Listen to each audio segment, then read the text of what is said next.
Teman-teman izin, di pertemuan yang lalu kita sudah sampai wudu ya. Baik, jadi yang belum wudu, ya nanti wudu sebelum sholat. Yang belum belajar tentang wudu, silahkan ikuti tayangan yang lalu di musyawarah atau di channel kami. Nanti silahkan ada ketersambungan dengan pembahasan yang kita lakukan saat ini. Saya anggap pembahasan wudu sudah selesai. Kita masuk langsung ke cara memulai sholat. Saya minta satu orang untuk berada mendampingi saya. Tuan rumah aja, tuan rumah. Nah, Mas Baim aja, tuan rumahnya. Oh, lagi ke bawah. Antum boleh, silakan. Jazakallahu khair. Boleh depan. Bismillah. Baik, teman-teman, kita fokus sebentar ya. Yang kita bahas itu 3 bagian. Jadi ini dasar dari Quran. Kalau ingin kita berhasil mempelajari apapun dan mendapatkan hasil yang baik dari itu, maka ada 3 aspek. Terkait dengan sholat kita akan pelajari 1, bacaannya. Kenapa yang dibaca itu ya. 2, gerakannya. Bagaimana gerakannya dibimbing Nabi dan kenapa demikian. Yang 3, hikmahnya. Apa pesan mendalam di balik bacaan dan gerakan itu. Baik, ini saya gambarkan sudah wudu ya. Pelan-pelan. Saya sebelum masuk ke sholat, di pertemuan lalu saya pernah ingatkan kita sudah pernah menyusun saf ya. Sampai terakhir ya. Jadi saf sudah disusun, imam 1, makmum sudah siap, kita mulai dengan sholat. Saya anggap ini sudah mulai menghadap kiblat. Silahkan kita memulai dengan bertakbir. Silahkan. Tahan, berhenti. Oke, 1. Saya minta yang lain. 1 orang lagi. Ayo, siapa saja, cepat. Boleh, Mas Dun? Boleh di sampingnya di sini. Silakan, antum tahan ya, nggak apa ya. Baik. Silakan Mas Dun. Bertakbir. Tahan di situ. Baik ya. Nah, saya cuma mau tanya, tahu dari mana takbirnya begini? Oke. Baik, kira-kira gini, kira-kira saya tanya. Di antara 2 ini, mana yang benar? Hah? Baik. Yang Mas Dude angkat tangan. Yang satu lagi angkat tangan. Baik, 2-duanya benar, cuman tempatnya kurang tepat. Ya sopannya kan begitu ya. 2-duanya benar, cuman tempatnya kurang tepat. Oke, kita ambil argumentasi ilmiahnya dulu. Silakan duduk dulu Mas Dude. Silakan. Nanti saya minta lagi ya, sedikit. Saya ambil argumentasi ilmiahnya dulu. Di Islam itu tidak ada satupun aktivitas kecuali ada dasar pengetahuannya. Apalagi ibadah. Dasar itu yang kita kenal dengan dalil namanya. Ya, untuk alasan argumentatifnya. Oke, sekarang sholat dimulai dengan takbir. Tahu dari mana dibuka dengan takbir? Seperti apa takbirnya? Itu kita bisa lacak. 1, dalam hadis riwayat Al-Bukhari. Al-Bukhari nomor hadis 753, dikuatkan di hadis Muslim nomor hadis 390. Yang mendapat pengajaran dari Nabi, ini ada 2 orang, ini sahabatnya Abu Hurairah namanya.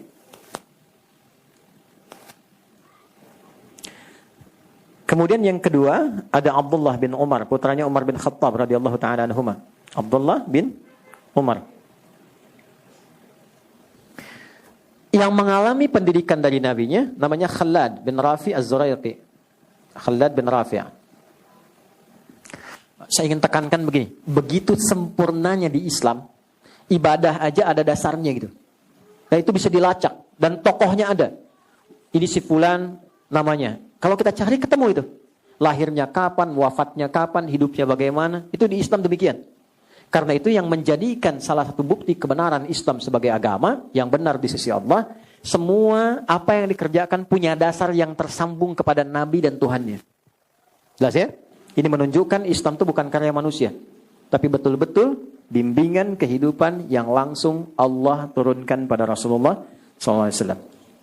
Secara singkat, Khalid ini masuk Islam.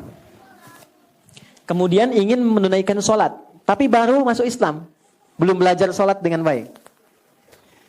Dan begitu Nabi memuliakannya, ingat ya, seorang bahkan yang masuk Islam itu nilainya tinggi di hadapan Rasulullah.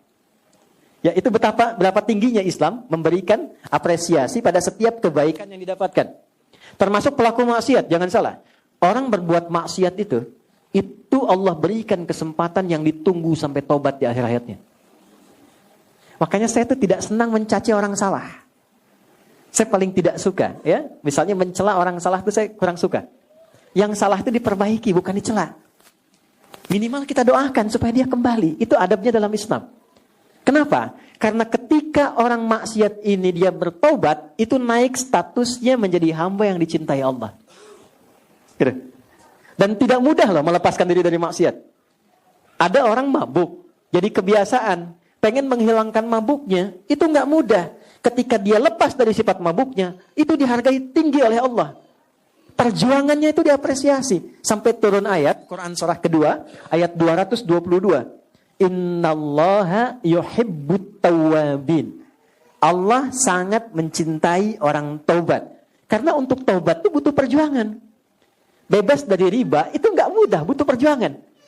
Ya, orang yang mabuk ingin bebas dari mabuknya butuh perjuangan. Perempuan yang ingin berjilbab butuh perjuangan.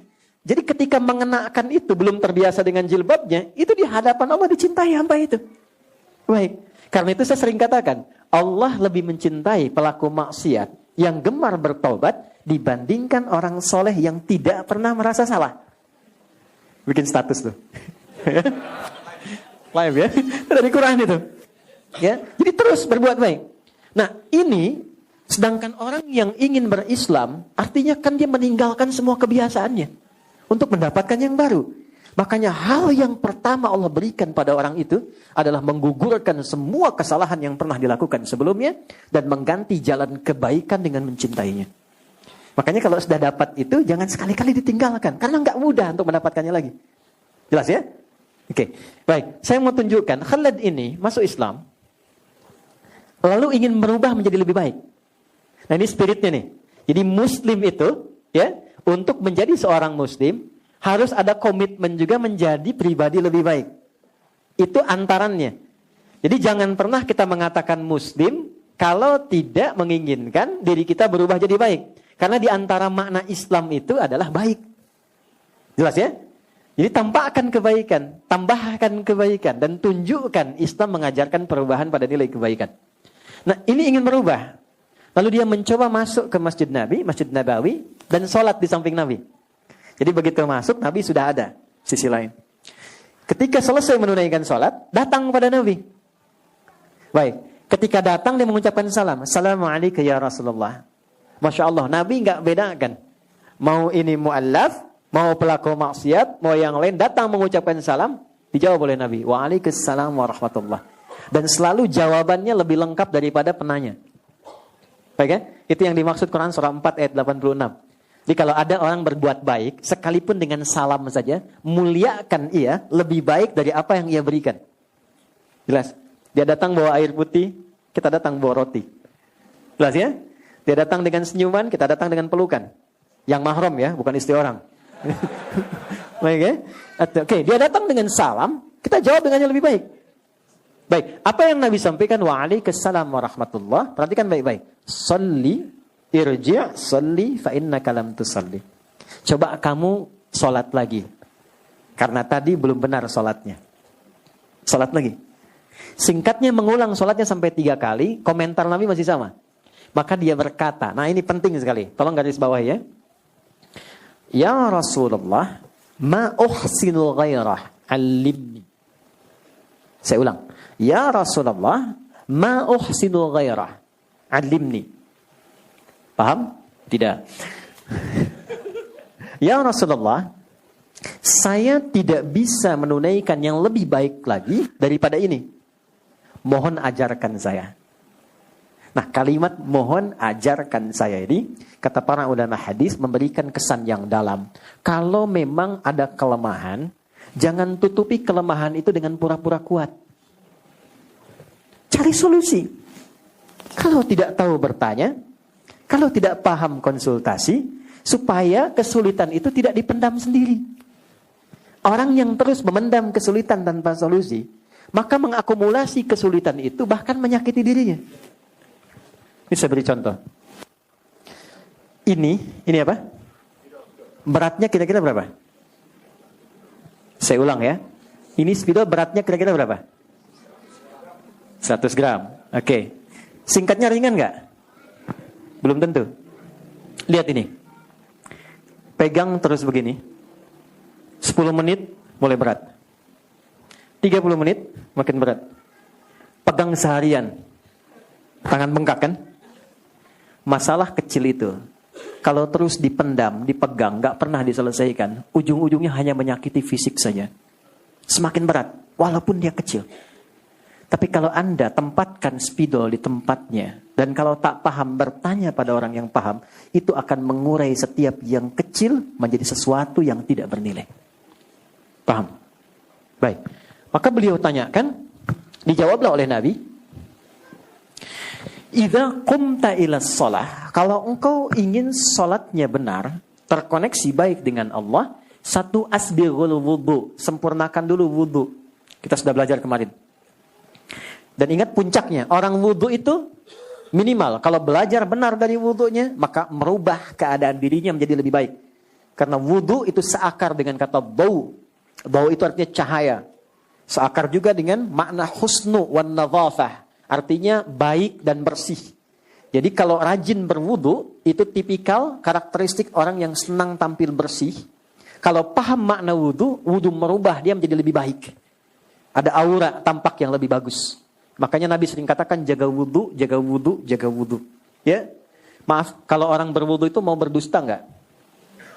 Ya, minimal dia tahan tuh. Kenapa? Dia malu dengan wudunya. Itu yang dimaksud oleh Nabi jaga wudu. Artinya apa? Dalam wudu pun ada dampak pada perilaku kita lebih baik. Jangan sampai menghadap Allah dalam kondisi yang tidak baik. Ya kan? Mohon izin ya, maaf dengan kalimat ini. Masa sih mau menghadap Allah dengan lisan yang baru mencaci orang lain? Apa nggak malu? Allah aja maaf pemaaf. Ini ada orang baru mencela orang, ya, kemudian sholat. Maka dibersihkan itu dalam wudu. Makanya di hadis Muslim, dengan air yang masuk ke mulutnya, air membersihkan kotoran fisiknya, airnya jatuh membersihkan kotoran kias di lisannya. Sambil taubat dia. Makanya di ujung setelah wudu, apa doanya? Allahumma ja'alni minat tawabin. Ya Allah, aku taubat dari perbuatan salah yang melekat pada bagian tubuhku. Makanya yang dibasuh, coba teman-teman lihat. Yang dibasuh, yang diusap dalam wudu, bukankah semua anggota tubuh kita yang secara fisik berinteraksi? Ya, wajah, mata melihat, mulut bicara, telinga mendengar, pikiran diusap kan? Yang kadang berpikir yang salah, ya kan? Sampai tangan, kenapa tangannya dari sini ke siku, bukan dari siku ke sini? Ya, kan ini yang sering digunakan interaksi. Kalau bikin status kan pakai ini, bukan pakai ini, ya kan? Tapi sering salah kan nulisnya? Ya, istiwa suami salah paham kan? Karena tulisan dan karena pikiran kan? Dan itu yang dibersihkan lewat wudu. Nah setelah bersih itu baru menghadap Allah, barulah kemudian kita bertakbir. Yuk kita mulai bahasannya. Kita masuk pada intinya. Fammastaqbilul qiblah, menghadaplah ke arah kiblat. Baik. Fakabbir, lalu mulai bertakbir. Bagaimana cara bertakbirnya? Hadis Muslim nomor hadis 390. An Ibnu Umar radhiyallahu taala anhuma, yang menyampaikan informasi ini namanya sahabat junior Ibnu Umar. Ya, nanti teman-teman yang ikut umrah saya tunjukkan tempatnya. Kalau di Mekah di sebelah mana, di Madinah di mana. Setelah masuk Islamnya, ya. Umar bin Khattab kemudian punya anak, bagaimana mengelola atau mendidik anak-anaknya supaya jadi tumbuh baik. Nabi mengangkat kedua tangannya, riwayat pertama, rafa'a yadaihi hadwa mankibaihi, sejajar dengan bahunya. Oke, silakan. Mas, masuk lagi. Ini tadi contoh pertama. Hadwa mankibaihi, sejajar dengan bahunya. Yang tadi, jangan dirubah. Ini ya. Nah teman-teman, ini tadi saya katakan sudah benar. Cuman posisinya kurang tepat. Hadwa itu dalam bahasa Arab artinya adalah sesuatu yang berhadapan atau di depan, sejajar. Bahu kan ini ya. Ini bahu nih. Berarti sejajar itu di sini. Masuk. Ya. Jadi bukan di sini. Kalau ini di samping namanya. Di samping bahu. Jelas ya? Nah, yang tepat itu ini, sejajar di sini. Seperti ini kurang lebih. Jelas? Jadi Allah gini ya. Dan tidak perlu terlampau kaku, kan masih hidup. Oke, satu. Jelas ya? Ini. Oke. Ini satu. Versi kedua, yang tadi yang Mas Dude contohkan. Ya. Dinaikkan ke atas, yuhadhi udhunaihi, mendekati ke telinganya di sini. Agak ke dalam sedikit. Agak ke dalam, pelan aja, nggak usah dikaku kan, pelan-pelan. Nah, jadi ada yang di sini, baik ya. Yang di sini, kenapa berat sebelah nih? Lurus ya. Tenang aja, seimbang ya. Nih, ada yang sini naik sedikit di sini. Jelas? Jadi di sini dengan di sini. Dan ini penting dan pasti akan ada perbedaan di setiap kita karena ukuran bahu kan tidak sama. Baik ya. Nah, dan ini penting, pahami posisinya karena ini akan dibawa saat sujud. Jadi saat sujud ini nggak berubah, tetap seperti ini. Jadi mulai diangkat Allah sini, ya kan? Yang pertama. Baik ya, satu di sini seperti ini. Atau yang kedua naik sedikit di sini. Jelas? Silahkan mana yang paling nyaman. Ini atau di sini. Paham? Baik, jazakallah khair. Ini satu. Posisinya tadi ya, di sini ya. Baik, silahkan kembali. Jadi di sini, bukan di sini. Di tidak Allah, kan? Baik, tapi di sini. Jelas? Baik, di sini atau ke sini sedikit ke atas. Ini untuk cara. Baik, kenapa tangan diangkat? Apa hikmahnya? Ini ada kitabnya, ada bukunya. Baik ya? Ada kitabnya, ada bukunya. Ini nanti tentang hikmah. Namanya Nadharat fi Ma'anis Shalah. Ya, tentang menggali tentang hikmah dan makna dari gerakan dan bacaan sholat. Jadi mengangkat begini, ini ada dua makna. Satu, seperti ini gambarannya untuk membuang urusan dunia ke belakang. Buang ke belakang. Jadi maksudnya apa? Kalau akan sholat dan ingin khusyuk terkoneksi pada Allah, jangan bawa dunia. Jadi persoalannya, orang mau sholat tapi dunia masih dibawa. Itu yang menyebabkan orang tidak khusyuk. Ya? Jadi lisannya Allahu Akbar, tapi di hatinya masih proyek Hu Akbar. Tuh kan? Handphone Hu Akbar, sendal Hu Akbar, konten Hu Akbar, gitu kan? Ya, itu masih terbawa. Dan akhirnya menyebabkan setan mudah untuk menggoda. Ingat, ada setan khusus yang tugasnya memang menggoda orang sholat. Nanti satu waktu kita belajar ya, kalau sudah selesai ya, Mas Dim ya. Bikin pelajaran khusus fikih setan. Belum pernah ada kan? Iya, kita hafal malaikat tapi nggak tahu setan. Persis orang mau berangkat, tahu jalan yang mulus tapi nggak tahu di mana lubangnya. Jadi bisa terpleset. Mesti tahu sehingga bisa dihindari. Dari mana taunya kalau sedang digoda? Tahu-tahu basah saja, tahu-tahu salah, tahu-tahu ngambek saja. Nggak tahu bahwa ada setan sudah lebih dulu memprovokasi. Nah, ada 9 jenis setan yang harus diketahui. Salah satunya setan yang khusus menggoda orang sholat. Maksudnya, setan rumah ada. Hati-hati, ada setan rumah, ada setan masjid. Setan masjid itu spesial, godain DKM masjid. nanti ada babnya itu. Makanya orang kalau satu jamaah pergi, yang lain datang. Tapi kalau DKM-nya ribut, orang malas datang. Dan biasanya kalau masjid belum jadi, semangat. Kalau sudah jadi, potensi ribut. Ya? Nah itu ada. Kalau nggak paham, susah menghindarinya. Nah, setan yang menggoda orang sholat namanya khanzab. Ada yang membaca khinzib, ada yang membaca khanzab. Hati-hati, kalau mirip-mirip cepat ganti nama. Ya. Ya, ada A'war, ada Dasim, ya, perempuannya Dasimah. Kemudian ada, nanti kita bahas lain waktu. Ini khanzab. Apa kerjaannya? Begitu tangan diangkat, ini nanti bisa dibuktikan ya. Begitu dimulai sholat tangan diangkat, maka dia mulai bertugas. Fayaqulu syaitanu, di hadisnya Abu Daud, fayaqulu syaitanu, maka dia mulai membisikkan, ditanamkan di pikiran orang sholat itu, udhkur kada. Ingat ini ya, ingat itu ya. Anda kalau tidak percaya, sebelum sholat, kita itu siap fokus, gak ingat apa-apa. Maunya sholat aja. Tapi begitu tangan diangkat, Allahu Akbar, yang tak ingin diingat, bisa ingat. Nanti saat zuhur ya, saat zuhur nih, lihat aja nanti. Jadi begitu takbir Allahu Akbar, ini isi ceramah saya pun akan muncul. Ingat ya, setan itu nanti itu bukan saya, setan itu. Ya. Itu muncul, nggak percaya silakan, nggak diundang datang sendiri.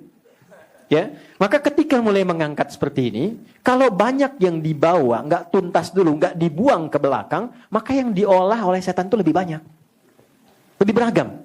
Karena itu yang pertama dilakukan, buang urusan dunia ke belakang. Kemudian pasrahkan diri kepada Allah. Orang kalau ditangkap dan ditodong senjata menyerah, bukankah seperti ini? Bukankah ini tanda pasrah? Ya kan? Maka ulama memberikan penafsiran, mengangkat ini pun sebagai tanda kepasrahan kepada Allah. Menunjukkan kita tawakal dalam kehidupan. Itulah sebabnya kenapa lafadznya Allahu Akbar, bukan yang lain. Nama Allah kan banyak. Tapi belum pernah ada orang sholat Allahur Rahman, Allahur Rahim, Allahul Quddus. Kenapa cuma satu Allahu Akbar? Makna pertamanya, kita dengan mengangkat tangan seperti ini ingin membuang semua urusan dunia dan terkoneksi untuk mengagungkan Allah saja, tidak ada yang lain. Makanya kalau ingin khusyuk, salah satunya, ketika mulai mengangkat, dunia kita buang dan jadikan semua yang agung hanya Allah saja. Yang lain lepaskan. Mudah bagi Allah mengecilkan apa yang Anda anggap besar. Maaf ya, maaf sekali. Contohnya nih kemarin kan Jumat ya. Itu ada surah khusus namanya surah Jum'ah. Surah 62. Itu di ayat 11-nya jelas sekali Allah sampaikan. Orang yang tega, kata Allah, menjual imannya untuk dunianya, yang masih sibuk dengan bisnis, dengan proyek, dan dia meninggalkan Jumat. Itu bahasa singkatnya kata Allah, mudah bagi aku menghancurkan bisnisnya dan mewafatkan dia saat itu juga. Tapi kalau engkau mau datang menunaikan Jumat, mintalah kepadaku, aku buka jaringan dalam Jumat, aku lebarkan duniamu, aku mudahkan rezekimu. Wa idza ra'au tijaratan aw lahwan infaddu ilaiha wa tarakuka qa'ima qul ma 'indallahi khairum minal lahwi wa minat tijarah wallahu khairur raziqin. Hei, bukankah engkau tahu aku yang memiliki rezeki? Aku yang mengatur segalanya. Kenapa engkau tinggalkan Jumat untuk mengejar dunia yang engkau tahu aku pemberinya? Okay? Maka mudah bagiku untuk memberikan kepadamu atau menghancurkan pekerjaanmu saat ini dan mewafatkan kau saat itu juga. Ya, maka dari itu saat terkoneksi dengan Allah, abaikan yang lain karena kan yang punya semuanya Allah. Itu gambarannya. Baik ya. Yang kedua, mohon izin. Ini yang paling dalam sekali. Ini yang paling dalam. Kadang-kadang ada orang sholat masih membawa status sehingga merasa besar saat dia memulai sholat. Status dengan kedudukan, status dengan harta benda, status dengan popularitas, status dengan keilmuan. Sehingga tanpa dirasakan, begitu dia mulai bertakbir, kebesaran itu terbawa. Ya, dan lupa bahwa yang paling agung itu Allah. Atau yang ketiga, status maksiatnya. Dia bawa maksiat menjelang sholat dan merasa nyaman dengan itu. Coba cek di handphonenya masing-masing. Jangan sampai ketika mau sholat, dalam handphonenya itu isinya apa yang tidak Allah sukai. Aurat yang tampak, hal yang tidak baik. Apalagi membawa perangkat yang tidak benar. Lalu dibawa dalam sholat dan mengatakan Allahu Akbar. Itu akan sulit membawa kehusyuan. Maka dari itu, apa yang harus dilakukan? Begitu mulai menghadap kiblat, yakinkan pada diri kita bahwa saatnya terkoneksi dengan Allah, buang urusan dunia ke belakang, dan rasakan, boleh jadi bila ajal tiba, Allah bisa mewafatkan dalam keadaan kita sedang bertakbir kepadanya. Ya. Masih ingat ayat yang dulu? Wa annahum ilaihi raji'un. Kalau memang merasa pengen khusyuk, bayangkan mungkin dipanggil saat kita terkoneksi dengan Allah. Jelas? Oke, satu.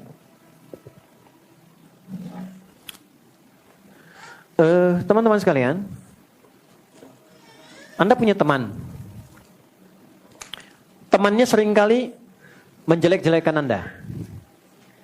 Kemudian yang kedua, berbicara yang tidak baik tentang Anda di belakang.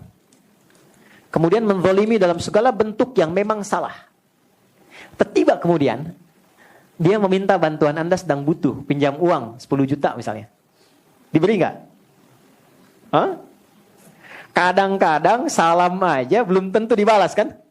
Ya, padahal hukumnya kan dijawab ya. Ya, bertemu aja belum tentu mau kan? Kenapa? Karena banyak kesalahan yang dia perbuat. Tapi kalau dia datang untuk meminta maaf, diterima nggak? Oke, lihat sini. Bismillah. Ini ada gelas. Cawannya terbuka. Sepanjang terbuka, Anda bisa masukkan apapun. Ada kopi, susu, air, dan sebagainya. Tapi kalau kita tutup begini, dan penutupnya begitu pekat, tuh, bukan tisu, yang masih bisa ditembus. Kita mau masukkan apapun sulit. Bukankah saat sholat tadi, kita ingin terkoneksi dengan Allah, supaya minta apapun? Ya kan? Kita minta disehatkan, minta diberikan kesuksesan, rezeki yang melimpah, masalah dihilangkan, kan? Kenapa ada sebagian orang yang sholat ketika meminta nggak terkabul? Padahal orang dulu baru nyebut sudah diberikan. Orang dulu minta dikasih. Bahkan selesai sholat dapat. Kenapa? Dalam kondisi kita meminta, kita nggak mendapatkan apa yang dimohonkan itu. Boleh jadi, apa yang disampaikan Nabi itu hadir dalam kehidupan sementara orang. Saya nggak menyebut kita. Saya menjauhkan kata itu dari kita semua. Ada orang yang datang kepada Allah itu dengan maksiat yang dibawa, tapi belum ditobati. Jelas? Maka apa kata Nabi? Thumma dzakara rajulan. Nabi mengisahkan seorang lelaki. Yutilus safara asy'atha aghbara. Dia menempuh perjalanan panjang sampai berdebu, capek, jauh jalannya. Yamuddu yadaihi ilas sama, dia ingin berdoa. Kalau ini digambarkannya datang ke Mekah lah, mau doa, kan? Begitu sampai tiba ke tujuannya, apa yang terjadi? Kata Nabi, komen pertamanya. Ingat, kalau Nabi sudah komen, maka kita apa yang harus dilakukan? Tinggal like, subscribe. Like, share, and subscribe. Apa komen Nabi? Anna yustajabu lidzalik, mat'amu haram, mashrabu haram, malbasu haram, wa ghudhiya bi haram. Bagaimana doanya bisa tembus sementara makanannya haram, minumannya haram, pakaiannya haram, perangkat hidupnya haram. Ternyata bukan Allah nggak mau kabulkan. Begitu mau dikasih, mental. Karena ada sekat. Itulah sebabnya, kenapa sebelum kita minta banyak dalam sholat, minta sehat, minta rizki, minta rahmat, minta segala hal, kenapa dimulai saat takbir dengan memohon doa taubat terlebih dahulu? Di pembuka awal. Pembuka awal yang mengawali sesuatu dari mulai asalnya, itu dalam bahasa Arab disebut dengan iftitah. Kalau pendek, kalau agak panjang disebut dengan istiftah. Itulah sebabnya kenapa kita saat takbir langsung membaca doa iftitah atau istiftah untuk membuka semua sekat-sekat yang kurang baik, yang selama ini Allah nilai kurang bagus, sehingga setelah terbuka kita bisa minta apapun yang dimohonkan kepada Allah.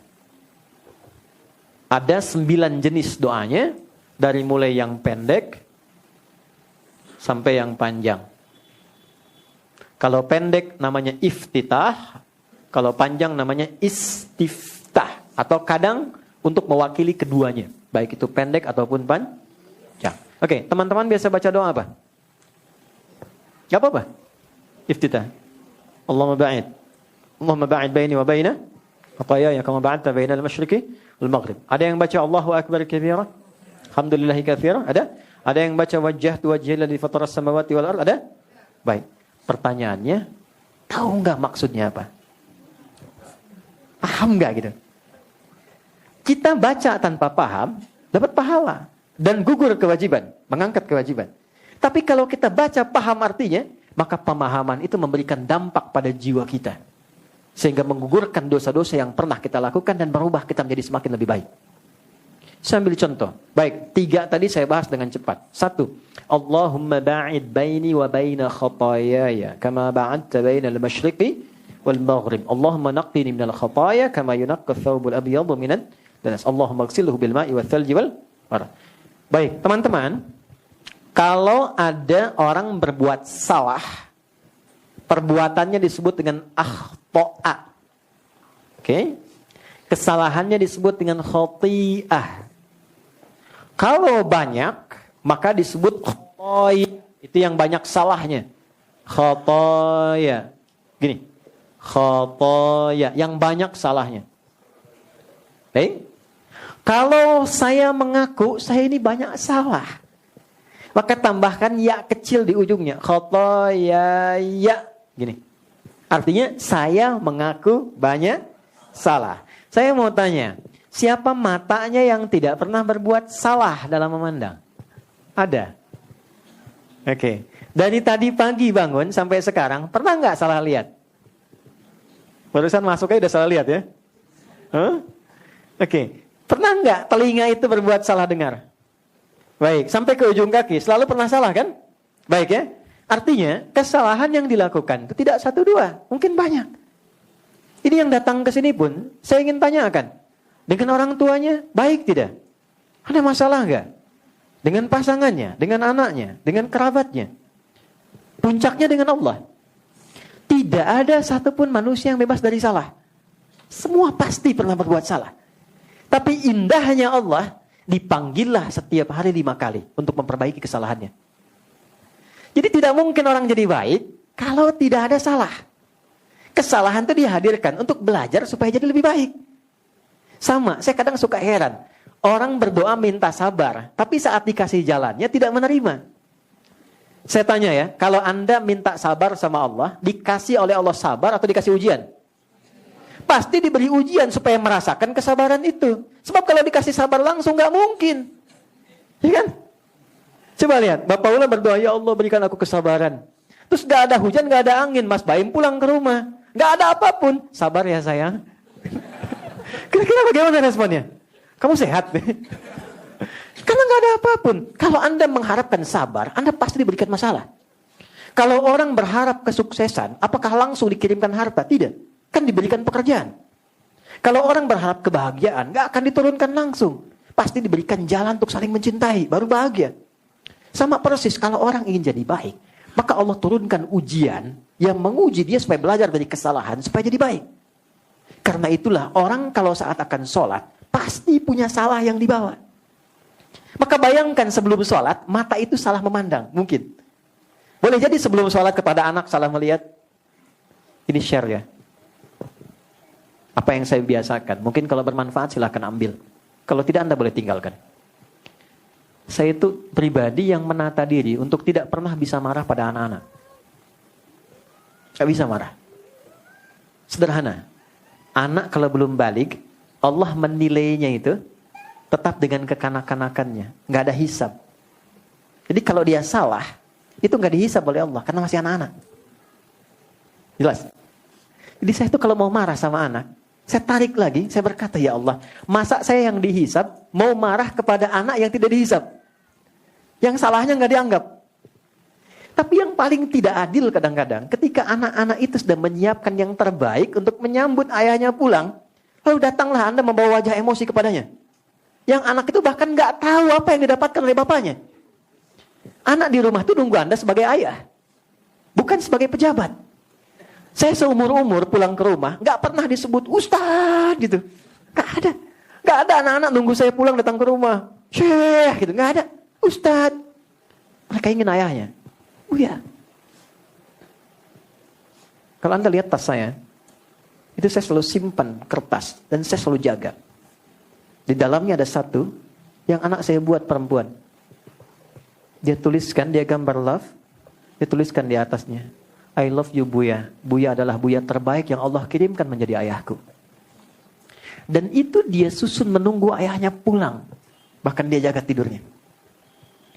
Maka siapa saya kemudian datang tiba-tiba ada masalah dengan jamaah langsung pelototi anaknya. Dan dia menyambut di depan pintu depan rumah itu. Saya pernah tunggu saat Amil usia 2 tahun, anak saya pertama. Itu nunggu di depan rumah di pintu sampai 10:30 malam. Anak usia 2 tahun mau masuk 3 tahun. Karena diceritakan ibunya tentang bagaimana pekerjaan kita di luar. Dia tunggu. Hanya ingin melihat. Begitu saya datang, senangnya luar biasa. Main bola yuk, ayo. Main bola. Main kuda-kudaan yuk. Ayo, saya jadi kuda. Ayo, 11. Tapi kadang saat kita mau sholat, itu oleh Allah ditunggu tuh. Salah apa dengan wajah terhadap pasangan, istri ke suami, ke ayah, ke ibu, ke teman-teman.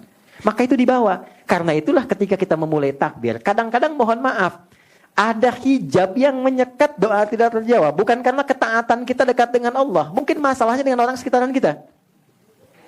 Bukankah ridho ibu bagian dari ridhonya Allah? Ridho orang tua. Makanya Anda pun yang muslim, tapi orang tua belum masuk Islam, itu di Islam tuh nggak boleh mengecewakan orang tua. Tidak boleh kemudian menzalimi orang tua. Menyakiti itu nggak boleh. Quran surah 31 ya di ayat ke-15. Kalaupun ada perbedaan agama, anak dengan orang tua, wa in jahadaka ada an tusyrika bi ma laysa laka bihi ilmun fala tuti'huma. Kalau orang tua memaksa untuk kembali kepada keyakinan asalnya sebelum masuk Islam, maka silahkan tolak dengan lembut, jangan sakiti. Wasahibuhuma fid dunya ma'rufa. Tapi jangan sampai perbedaan keyakinan itu menghambat engkau untuk berbakti kepada ayah ibumu. Dalam urusan dunia tetap disayang. Ibu kalau lelah pijiti, ayah senyumi, ada hasil kirimkan. Itu indahnya Islam. Indahnya Islam. Nah, karena itulah kadang-kadang yang menghambat ridha Allah turun di pekerjaan, di kelancaran, di proyek. Mungkin bukan karena Anda kurang tahajud. Bukan karena kurang baca Quran. Boleh jadi ada hak sementara orang di sekitaran kita yang masih tertahan. Maka kita katakanlah, Allahumma ba'id baini wa baina khataaya. Ya. Nah, cara menerjemahkannya, terjemahkan di kalimat ini dulu. Ya Allah, hamba mengaku hamba banyak salahnya. Kesahkan kesalahan itu. Hamba mengaku hamba banyak salahnya. Dan hamba pun menyadari Engkau yang tidak terbatas maafnya. Maka mohon jauhkan antara aku dengan kesalahan yang pernah aku perbuat sejauh-jauhnya. Aku gak mau lihat lagi sampai dengan ke akhirat. Jauhkan seperti timur dan barat yang gak pernah menyatu. Karena saat itu tidak ditaubati, di akhirat ditampakkan. Wa may ya'mal mithqala dzarratin khairan yarah, wa may ya'mal mithqala dzarratin syarran yarah. Sehebat apapun sekarang ditutup, itu kalau nggak diselesaikan diungkap di akhirat. Maka kita memohon, ya Allah jangan diungkap, karena yang tahu makin banyak. Maka kita buka dulu, sadari dulu. Ini kalau kita baca sampai sini aja, sholat mengajarkan kita menjadi pribadi yang baik. Itu poinnya. Ya Allah, kalau berat itu dihapuskan, maka bersihkan. Ya Allah, mohon hapuskan sekalipun menggunakan air yang dingin. Seperti kotoran dibersihkan dari noda. Kama yunaqqa thawbul abyadu minad danas. Sampai di sini, kalau kita betul-betul sadar, evaluasi ujung kepala sampai ujung kaki. Ya, dapatkan ke telinga, terus ke tangan, sampai ke ujung kaki. Kalau sudah merasa nyaman, tenang, enak, baru kemudian ngangkat. Bukankah itu sambil bersedekap kan? Ya kan? Baca itu sambil sedekap kan? Baik, ya sekarang kita masuk bagian selanjutnya. Gimana cara bersedekap? Boleh dibantu? Siapa? Gantian. Sebaim, sini. Alhamdulillah. Jarang-jarang lihat pakai sarung nih. Kayaknya mau bikin studio syariah ya. Dekelah. Baik. Oke, Mas takbir, tangannya disimpan di mana? Ya, oke. Allah terus sedekapnya. Oke, tahan sebentar. Oke, ini udah bagus, pelan-pelan sebentar. Pertama, perhatikan teman-teman sekalian, posisinya dulu. Perut mana? Ini perut ya. Perhatikan sini, ini perut. Dada mana? Sini ya. Perhatikan. Di sini, di dada dengan di perut itu ada rongga di sini. Ya kan? Di diafragma dia ada rongga. Sih? Baik. Ini yang dimaksud menyimpan tuh di sini. Ini namanya sodar. Sodrun. Ini sodar. Kalau di sini namanya nahar. Nahar tuh yang dekat ke leher di sini. Teman-teman kalau lihat unta itu kalau disembeli dia tidak dijatuhkan, tapi langsung disembeli itu di naharnya yang dekat ke tenggorokan, ke lehernya di sini. Ya, itu di sini. Makanya inna a'tainakal fasholli lirabbika wanhar. Kalau ini perut namanya. Ya. Nah, dalam hadis meletakkan tangan itu yang dekat ke sahih hadis itu di sodrun, ya, di dadanya, di sini di rongga sini, bukan di sini. Kalau ini batnun, ada hadis tersambung ke sahabat Ali bin Abi Thalib di perut, tapi hadisnya dhaif. Oke, yang agak mendekati lebih kuat tuh di sini. Dan ini selaras dengan makna. Oke, nanti saya jelaskan maknanya. Ini namanya apa? Sodrun. Jamaknya sudurun. Oke, pelan. Baik. Yang kedua, yang diletakkan pertama di sini kanan atau kiri? Kiri kan? Oke, kiri kan? Baik. Setelah itu ditutup pakai apa? Kanan. Saya praktekkan dulu caranya ya. Tadi sudah benar diangkat begini. Lalu di sini, ini ada 3 cara. 1, yang telapak kanan menutup punggung yang kiri begini, pas. Ya, begini. Oke. Kedua, yang telapak yang kanan menggenggam pergelangan di sini. Kalau mau lebih detail, ini 2 jemari ke sini, begini. Ini digenggam. Tapi langsung ya, gak usah diotak-atik. Allah. Nah, langsung ya, begini. Oke. Yang ketiga, lewat sedikit sa'id ke sini. Di sini. Tapi tidak sampai ke sini. Awas, subuh di puncak sampai sini ya. Ya, jadi nggak sampai sini. Bahkan ini yang tidak diinginkan oleh Nabi. Ya, jangan sholat seperti orang sombong dalam bersedekap, kata Nabi. Ini kiasan. Karena orang Arab tuh banyak pengusaha, pedagang, kalau sedang ngamatin proyek kan begini. Ya, makanya cukup sampai di sini. Letaknya di sini. Tidak di sini, lemah hadisnya, dan tidak di sini. Ini nggak ada hadisnya. Ada riwayat menunjukkan yang di sini terkait dengan masa perang.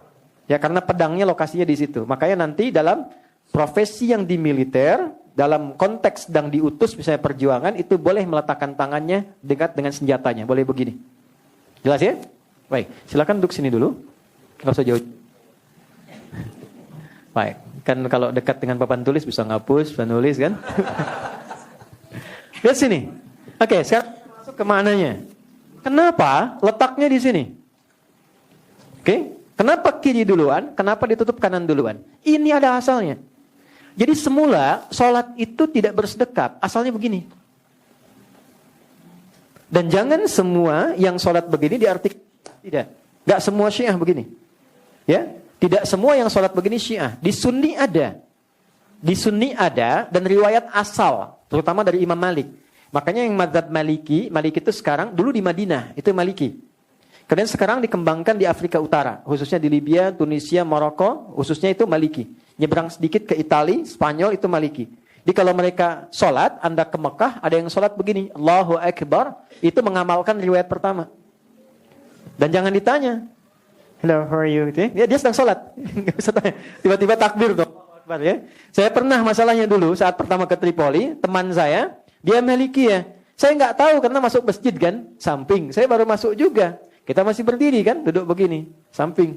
Apa kabar? Kemana aja kamu? Allahu Akbar. Orang lokal. Kita halik salam, enak anta. Allahu Akbar.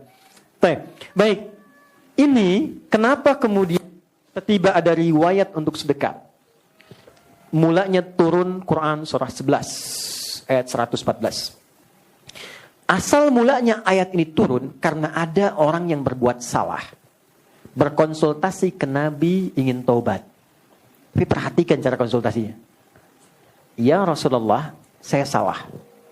Saya baru berbuat salah. Tolong hukum saya sekarang. Coba Anda bayangkan. Jadi sahabat itu begini cara berpikirnya. Mereka menyadari bahwa betapapun kegiatan di dunia ini menggembirakan, hasilnya itu luar biasa, dapat kemewahan, tapi mereka menyadari semua akan ditinggalkan. Yang abadi cuma akhirat. Dan ini bisa kita jadikan pegangan. Dan tampak, apalagi di sini dekat kuburan kan. Ya kan? Ya, Mas Bayi mungkin kan sering main di situ kan. Lihat-lihat aja. Coba di kuburan itu ada nggak yang dibawa ke situ? Tadi barusan ada yang dikuburkan, saya nggak pernah lihat dikuburkan dengan mobilnya. Ya, atau handphone terbaiknya. Tetap dia membawa tubuhnya saja. Dan bagi seorang muslim cuma 2 kain untuk laki-laki, kafan. Dan 3 untuk perempuan tambahan kerudung. Dan tolong saya ingatkan dari sekarang ya, kafan itu nggak ada kantongnya. Untuk memberikan kesan bahwa yang dibawa bukan dunia. Nah sahabat itu berpikirnya, saya khawatir lebih baik dihukum sekarang daripada di akhirat dihukum. Karena pada akhirnya segala kemewahan dunia pun akan ditinggalkan.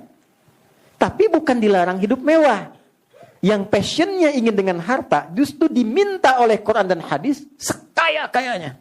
Supaya bisa ibadah dengan hartanya. Kalau belajar sepintar-pintarnya. Supaya bisa ibadah dengan ilmunya. Jadi kalau Anda usaha, jangan nanggung. Sampai tingkat tertinggi. Jadi ada 3 tingkatan kekayaan itu. Kaya banget, kebangetan kayanya. Itu yang ketiga tuh. Ya, sampai yang ketiga. Kalau nggak dapat tuh, gimana bisa infak? Gimana ngajarin sedekah? Gimana zakat? Gimana haji? Gimana menghajikan orang? Mengumrahkan orang? Jadi sahabat tuh nggak tanggung. Dulu passion itu diambil oleh Abdurrahman bin Auf. Ya. Kemudian ada Uthman bin Affan. Teman-teman, kemarin waktu riset kami, saya itu riset. Jadi saya tuh terima honoris causa kemarin. Ya bukan untuk gelar-gelar, saya tidak terlalu peduli dengan itu. Yang nawarkan itu sudah beragam. Dalam dan luar negeri. Tapi kenapa saya terima UMJ kemarin itu? Karena begitu profesional memberikan itu, sampai 2 tahun prosesnya. Diriset semuanya, layak tidak. Setelah itu, diminta membuat karya ilmiah. Lalu itu diuji di kalangan profesor. Betul nggak layak nggak karya ilmiah itu dapat itu? Diteruskan ke dikti. Itu prosesnya 2 tahun. Tuh. Setelah itu baru kemudian dianugerahi. Makanya di UMJ cuma 2 yang dapat honoris causa sampai dari berdiri sampai sekarang. Yang pertama Bung Karno, Presiden Indonesia pertama. Kedua, kami kemarin itu. Ya, dengan panjangnya proses itu. Nah, yang mau saya katakan adalah kembali kepada apa yang tadi kita ulas itu. Dalam pendalaman kami dari pendidikan Nabi kepada sahabat, itu Nabi mendidik seorang sampai kaya yang asetnya nggak nanggung. Zubair bin Awam itu sampai wafat, beliau punya aset yang kalau dikonversi ke kita dulu itu nilainya $1 miliar dulu.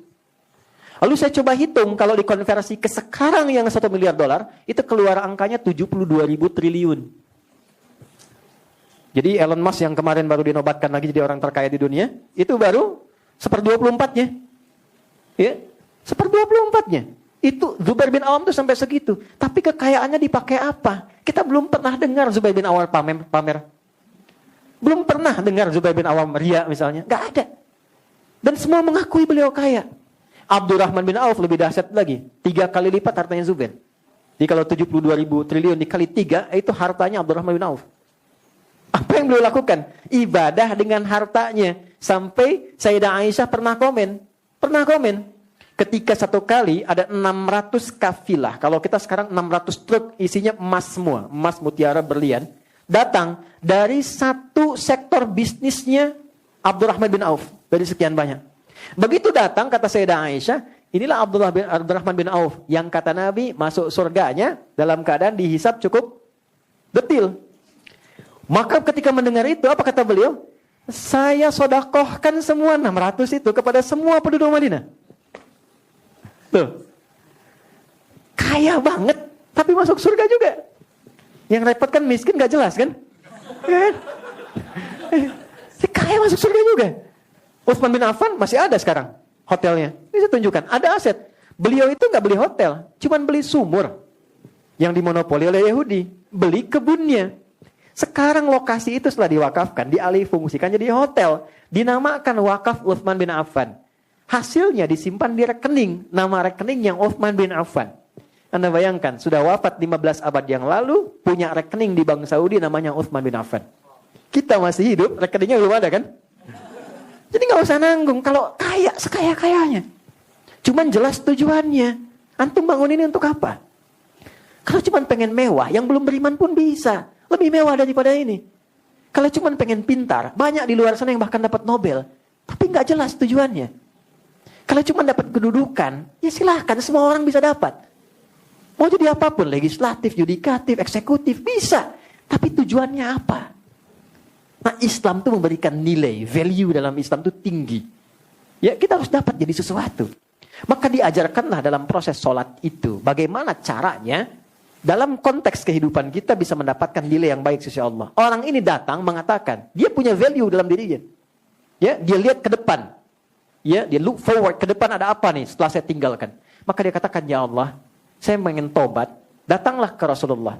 Rasulullah itu sederhana. Kalau beliau mintakan ampun, selesai, diampuni semua dosanya. Maka ketika minta ampun itu, ya Rasulullah hukum saya salah. Saat akan menunaikan sholat, dalam riwayat sholat zuhur. Maka kata Nabi, tunggu nanti habis sholat aja. Ya, tunggu habis sholat aja. Dan hebatnya, Nabi tidak mempublikasikan kesalahannya. Itu dahsyatnya Rasulullah tuh. Jadi kalau ada orang salah, itu antara beliau saja dengan beliau. Dan kalau ada orang salah di pertemuan, misalnya ini, luas ya. Itu oleh beliau, tidak ditunjuk ke orang, tapi dibikin umum kiasannya. Sehingga tidak ada yang merasa dipersalahkan. Nabi sedang Jumat, datang seorang namanya Sulek dari Gotofan. Dikenal dengan Sulek al-Gotofani. Masuk masjid, langsung duduk. Orang tahu kalau masuk masjid, mau itikaf, sholat dulu 2 rakaat. Nabi tidak menunjuk, itu salah, itu tidak. Tapi Nabi membuka dengan kalimat umum. Sahabatku semua, kalau kalian ingin mendekati Allah di masjid, ingin itikaf sementara, maka akan lebih baik kalau sholat dulu 2 rakaat, baru kemudian duduk. Tanpa menyinggung siapapun. Baru kemudian beliau sholat.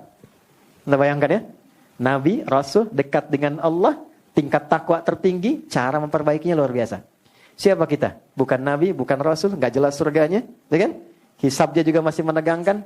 Kenapa antar pasangan masih saling menyakiti? Kenapa menzalimi kepada orang tua, anak, teman, dan sebagainya? Tunggu sebentar, sholat dulu. Saat sholatlah turun Quran surah 11 ayat 114. Aqimis sholata tarafain nahar wa zulafan minal lail. Ini ayatnya, ini syahidnya. Innal hasanati yudhibnas sayyi'at. Lakukan salat, jaga dengan baik. Waktunya dari subuh sampai dengan isya. Bila benar salat dilakukan, dia bisa menggugurkan kesalahan-kesalahan yang pernah dilakukan. Kesalahan kecil maksudnya. Tapi yang paling indah tuh ini, lihat ujungnya. Tidak ada hambaku satupun yang tidak pernah berbuat salah. Soalnya Nabi yang terjaga ya. Innal hasanati yudhibnas sayyi'at. Tapi sebaik-baiknya hamba yang ketika dia berbuat salah, dia mau memperbaiki kesalahan itu dengan merubah perilakunya menjadi lebih baik. Menjadi pribadi yang lebih baik. Ayat itu turun untuk memberikan jawaban taubat dari Allah kepada hamba yang tadi, yang dengan ketulusannya dia meminta Nabi untuk menghukumnya. Saya bayangkan. Turun ayat tadi, maka saat turun ayat itu selesai salat, orang itu bilang lagi, ya Rasulullah hukum saya, salat sudah selesai. Apa kata Nabi? Allah sudah mengampunimu. Ya, atau kama qala Rasulullah SAW, Allah sudah mengampunimu, maka tidak ada alasan lagi untuk menghukummu. Nah, dari situlah kemudian untuk menggambarkan hikmah ayat itu, mulailah sedekap tangan kanan telapak diletakkan menutup punggung yang kiri begini. Kenapa kiri ditutup duluan dengan yang kanan? Kiri ini gambaran dari sesuatu yang divisualisasikan kadang kurang baik. Aliran yang gak bagus, aliran apa? Kiri. Pemikiran yang gak bagus, pemikiran apa? Kiri. Ya. Sedangkan kanan digambarkan sesuatu yang baik. Gambarannya apa? Kalau Anda pernah berbuat salah, cepat tutupi kesalahan itu dengan kebaikan. Maka kalau kita perbanyak kebaikannya, yang salah ini akan dilupakan. Siapa sekarang yang mengingat Umar dengan mabuknya? Gak ada. Yang mengingat Umar dengan premanismenya? Gak ada. Umar itu sebelum masuk Islam, pekerjaannya satu, nantangin orang. Kalau berani dengan saya, ketemu di tempat A, bukit B, tapi sebelum datang, pamit dulu pada ibu yang telah melahirkan karena dia akan pulang tanpa nama. Umar. Mabuknya minimal 5 kali sehari. Dan itu mabuk yang paling amatir. Betul, di jahiliyah itu yang paling amatir 5 kali sehari. Itu jahiliyah. Tapi setelah masuk Islam, ayat-ayat tentang larangan mabuk, kalau sekarang mirasan 3, itu turun karena permintaan Umar. Ya Rasulullah, tidakkah Allah sudah menurunkan ayat larangan untuk khamar? Melarang mabuk? Ya, turun 1, 2, sampai 4 tahap turun seketika. Itu karena Umar minta. Gitu. Hikmahnya gitu ya. Kemudian yang paling tinggi apa? Setelah masuk Islam, menjadi lebih baik. Ditutupi semua yang jelek ini dengan semua perbuatan baik. Dia tobat, beliau tobat, hilang jeleknya, yang baiknya muncul semua. Bukankah sekarang tidak ada satu, jika disebutkan nama Umar, terbayang semua kebaikannya. Belusukannya, ketegasannya, kejeniusannya, dan sebagainya. Sebutkan satu nama aja, Khalid bin Walid. Ketika disebutkan Khalid, yang terbayangkan panglima hebat.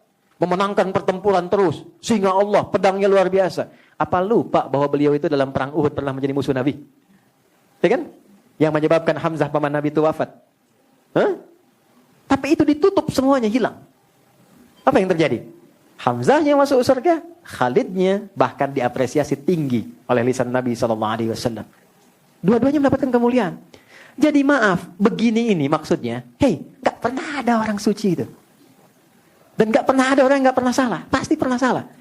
Tapi selalu terbuka peluang menjadi lebih baik. Ya, caranya banyak, termasuk kesini pun, itu bagian dari kebaikan. Makanya tempat seperti ini untuk belajar disebutnya majlis. Majlis itu apa? Majlis itu dari jalasa, tempat yang mengangkat orang menjadi lebih tinggi. Jadi kalau Anda duduk di bawah, saya minta ke atas, itu orang Arab mengatakan ijlis, tempatnya majlis.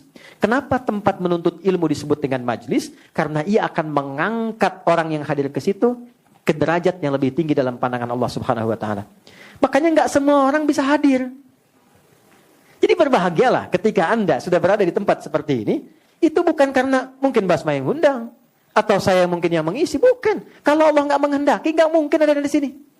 Demi Allah saya katakan. Saya pun tidak tahu siapa yang datang. Dan mungkin yang tahu pun belum tentu bisa datang. Tapi kenapa harus Anda yang dipilih? Perhatikan hadis Nabi. Perhatikan hadis Nabi. May yuridillahu bihi khairah yufaqihu fiddin. Kalau Allah menginginkan seorang jadi orang baik, maka yang pertama Allah tunjukkan, dibimbing dia untuk datang ke majelis ilmu. Jadi berbahagialah Anda yang terpilih bukan orang lain. Ini bukan kalimat saya. Tapi kalau Allah sudah datangkan Anda ke sini, duduk di sini, berbaur dengan teman-teman, belum juga menyentuh Anda untuk menjadi baik, maka dengan cara apa lagi Allah menjadikan Anda orang baik? Dan saya pun maksimal mungkin, makanya saya selalu katakan, saya nggak ingin diberi apapun datang ke sini. Supaya saya optimal. Tanyakan pada Mas Dimas, pernahkah saya minta sesuatu?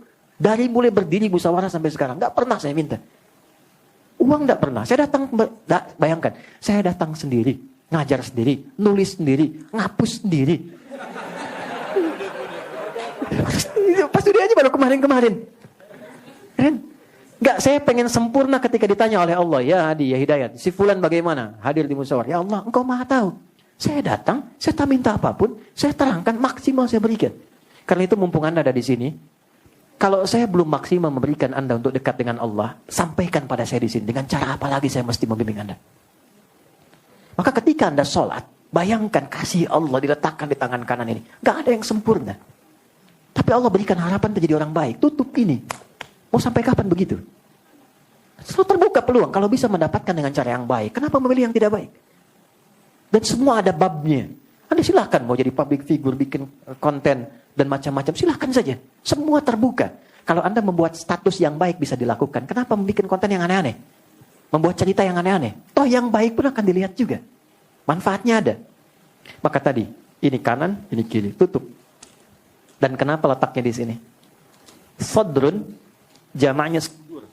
Nah, sudur itu pintunya. Pintunya setan. Ingat, satu-satunya surat dalam Al-Quran yang paling favorit dan dihafalkan hampir semua orang Islam di muka bumi. Surat An-Nas. Qul a'udzu birabbil malikin ila min syarril waswasil alladzi yuwaswisu fi sudurin. Sudur jamaknya sodrun. Di dalam sodrun, ini gambarannya. Dalam sodrun, ini sodrun besar, ada tempat namanya kolbun, kolbu. Nah, di dalam kolbu ada nafas jiwa. Dalam nafas ada jiwa takwa, ada nafsu fujur. Wa nafsi wa ma sawwaha fa'alhamaha fujuraha wa taqwaha. Quran surah 91 ayat 7 sampai 10. Nah, ini jalan kebaikan yang bisikan malaikat. Ini adalah keburukan, sifat-sifat yang provokasi setan. Nah, malaikat disebutkan 88 kali di Quran, setan disebutkan 88 kali. Karena itu kenapa kita selalu bergolak? Kalau diberikan pilihan itu nggak langsung diambil, kadang kan bergolak kan? Ambil enggak. Gambarkan, adzan aja kan kita sudah bergolak dalam hati. Allahu Akbar. Sudah adzan ya Allah, gitu kan? La ilaha illallah, baru adzan, belum qomat. Ya kan? Itu golakan kan? Nah, itu pertama bisikan dua kebaikan ataupun yang satu keburukan. Yang paling pokok adalah ini adalah tempatnya setan untuk memberikan was-was. Masuknya lewat sini. Ini pintu besarnya. Ini. Makanya sering orang katakan jagalah hati, maksudnya itu. Tempatnya di sini. Nah, sumber yang paling pokok yang menjadikan seseorang berbuat salah sebetulnya bukan faktor eksternal. Faktor utamanya adalah faktor internal, ketidakmampuannya mengelola jiwanya atau hatinya. Maaf ya, sekali lagi. Kalau ada teman lewat kita panggil, lalu dia tidak menoleh, bukan berarti kita simpulkan dia sombong. Ya kan? Boleh jadi mungkin sedang buru-buru, atau mungkin gak terlalu terdengar, tapi karena tak mampu mengelola perasaan hatinya, setan masuk. Sombong tuh. Kemarin minta tolong, sang dipanggil aja gak nengok. Tuh. Ya kan? Ini yang dimaksud sodrun. Makanya baik-baik menata hati itu dalam berkehidupan, memang tidak ada orang yang sempurna. Tapi minimal kita bisa menjaga keadaan diri kita, sehingga tidak menyimpulkan cepat keburukan pada orang lain. Suami pulang, istri cemberut. Oke? Kalau muncul gejolak hatinya, kita ambil dari fujur nafsu, yang keluar kata-kata. Kenapa cemberut? Emang kenapa? Nyambung. Tapi kalau kita bisa olah, qad aflaha man zakkaha, lawannya cemberut, senyum. Datang masuk lewat senyuman. Sayang, kok cemberut? Kayaknya kenal nih. Keluarkan hadiah iPhone 14 misalnya, kan?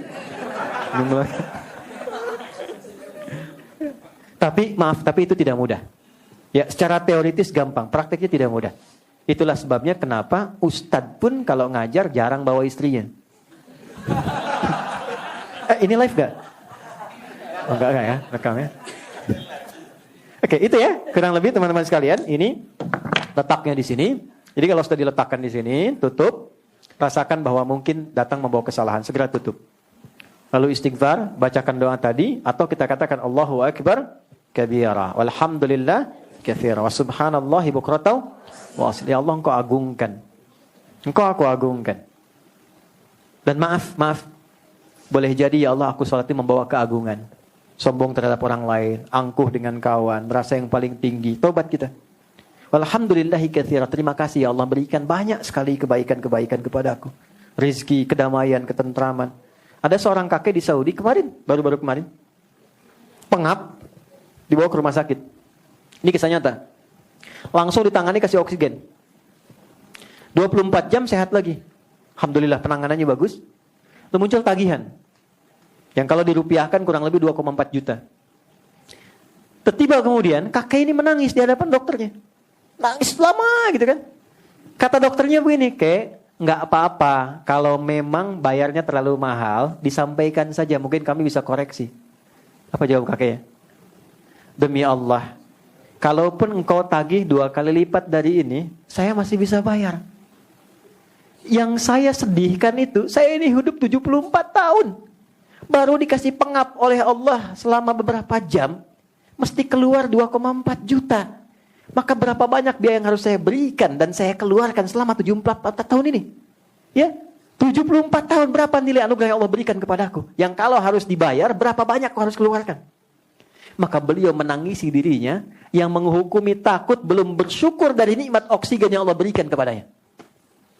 Itu maksudnya. Ya, kadang-kadang seringkali ada orang meminta lebih banyak dari luar yang apa belum dia dapatkan, tapi lupa mensyukuri apa yang telah Allah berikan. Dapat sepeda, minta apa? Motor. Padahal sepeda pun belum pernah dipakai ke masjid untuk sholat. Nah itu dihisab. Ya? Dan itu minta motor. Allah tahan dulu tuh, sepekan 2 pekan, jangan dulu beli motor. Maksudnya pakai dulu ibadah. Masih nekat, ya Allah motor, ya Allah. Kasih motor. Belum dipakai untuk ibadah, belum nganterin anak, baru dipakai mejeng-mejeng. Sudah minta mobil. Hah? Nah itu dihisab. Coba buka pakaian di rumah tuh. Lihat, mana yang belum pernah dipakai ibadah. Jangan sampai ada satu dihisab, belum pernah dipakai ibadah. Ya, itu ringan tapi dalam. Ringan tapi dalam. Oke ya. Jadi ini. Kemudian setelah itu, terakhir saya tutup. Nah doa yang terakhir ini yang biasa dibaca sahabat Ali bin Abi Thalib. Kalau Allahumma ba'id sahabat Abu Hurairah, Allahu Akbar kabira, itu dibaca sahabat dan malaikat langsung turun untuk mencatat. Rebutan pengen dengar. Saking indahnya bacaan itu. Allahu Akbar kabira, alhamdulillahi katsira, wa subhanallahi bukratan wa asila. Itu nilainya tinggi sekali bacaan itu. Dan itu satu doa. Kadang kita gabungkan dengan yang kedua, wajjahtu wajhiya lilladzi fataras samawati wal arda hanifan muslima wa ma ana minal inna salati wa nusuki wa mahyaya lillahi rabbil alamin la syarika lahu bidzalika umirtu wa ana minal muslimin wa ana awwalul muslimin. Itu doa yang biasa dibacakan sahabat Ali bin Abi Thalib khususnya dalam salat malam, dalam kesempatan malam. Kenapa malam? Karena inti doanya ketika dibaca malam itu lebih meresap ke jiwa. Jadi kalau teman-teman baca salat Isya, tahajud, yang lain pun boleh dibaca. Tapi kalau baca yang ini, itu yang dibiasakan sahabat Ali bin Abi Thalib. Perhatikan baik-baik. Wajjahtu wajhiya lilladzi fataras samawati wal ard. Ya Allah, aku hadapkan secara total kepatuhan diriku kepada Engkau penguasa langit dan bumi. Inna salati wa nusuki. Kalau aku selama ini sholat, aku ibadah. Wa mahyaya, aku berkehidupan, beraktivitas dengan keluarga, dengan masyarakat. Wa mamati, atau Engkau wafatkan aku di detik ini saat sholat. Lillahi rabbil alamin. Aku pasrah, aku ikhlas, aku tunduk pada ketentuan. Jadi biasanya kalau teman-teman bangun malam, kita bangun, kan ke hati lebih dalam bacaannya, lebih terasa ke jiwa ya.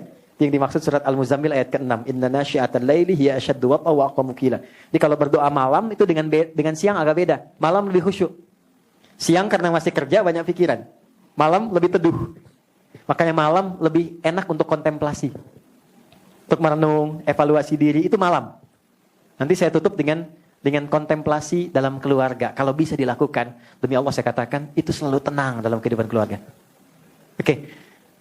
La syarika lahu wa bidzalika umirtu wa ana minal muslimin. Ya Allah, aku berjanji. Sejak sholat ini, aku akan menjadi muslim yang lebih baik dan tunduk kepadamu sampai aku wafat. Jadi kalau baca doa iftitah ini yang wajahtu sampai akhir, kita itu sedang berkomitmen selepas sholat jadi lebih baik. Jadi kalau jadi suami yang baik, istri yang baik, anak yang baik. Nanti ukuran kebaikannya tinggal belajar. Jadi tetangga yang baik. Bukan tetangga masa gitu. Ya? Jadi semua ukurannya ada. Begitu itu diturunkan, dan kita sedang berjanji di hadapan Allah. Makanya malu kata para ulama, kok baca wajah tuh, begitu selesai sholat, kok bermaksiat? Kok bisa selesai sholat saling mencela? Ya kan? Saling menyalahkan. Saling merendahkan. Saya bingung kadang-kadang. Ya, di mana nilai keislamannya? Cobalah buka dengan kasih pandangan kasih sayang. Bi'ainir rahmah. Pada akhirnya kita salah juga. Masa orang yang akan salah harus memvonis kesalahan orang lain? Salah itu perbaiki, tunjukkan, ajarkan dengan lembut, doakan.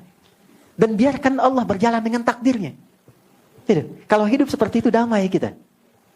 Baik ya. Nah ini sampai iftitah. Baru kalau ini sudah terbuka, sudah lapang, sudah enak, baru baca Al-Fatihah. Dengan maknanya. Dan itu cepat, kalau sudah terbiasa cepat kita. Makanya baca Al-Fatihahnya pun setelah hati merasakan ketenangan. Sekira sebagai pembuka, itu dulu teman-teman. Kita 14 menit menjelang ke zuhur. Kita diskusi dulu. Kalau ada yang mau ditanyakan, saya perkenankan. Dan singkatnya, kita sudah sampai ke bacaan iftitah dalam sedekap. Ya. Masih ada 23 materi yang kita bagi di pertemuan-pertemuan. Ya.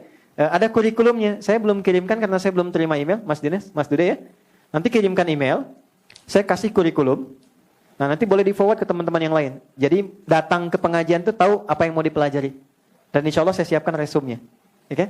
Baik, saya kira itu yang kita bisa dapati sampai dengan sedekap. Dan kita belum mulai Al-Fatihah.